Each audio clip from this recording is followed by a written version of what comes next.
और सीधी सी बात पे आ गया है रजनीश जॉन इनकी तरफ से 11 रुपए का पुरस्कार। हाँ दीदी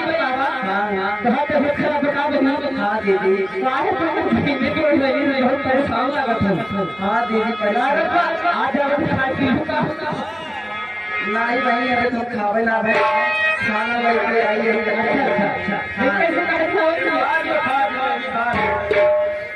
गर्मी के दिन दारू का नशे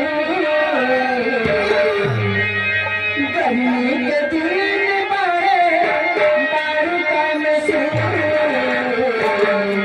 जो बचे रखा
तुम्हारे दोस्त क्या कहना है?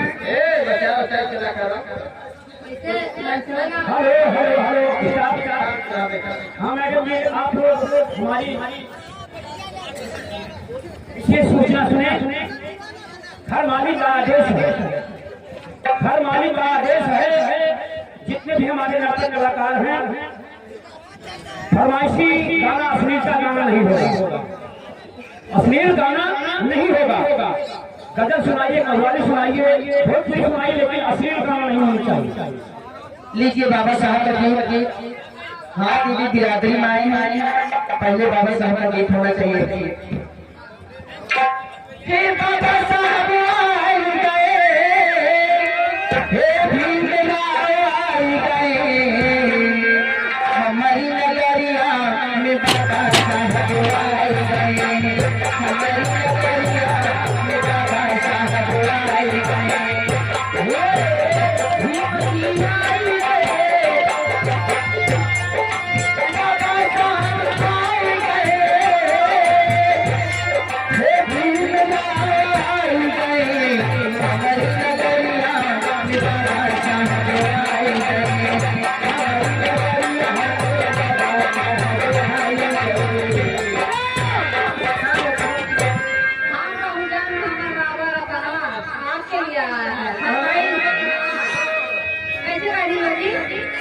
हर भाषा तारा तुझे पूरा नचे बहु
हमें कहीं हरि भर गुमराम क्या बात है, क्या बात है।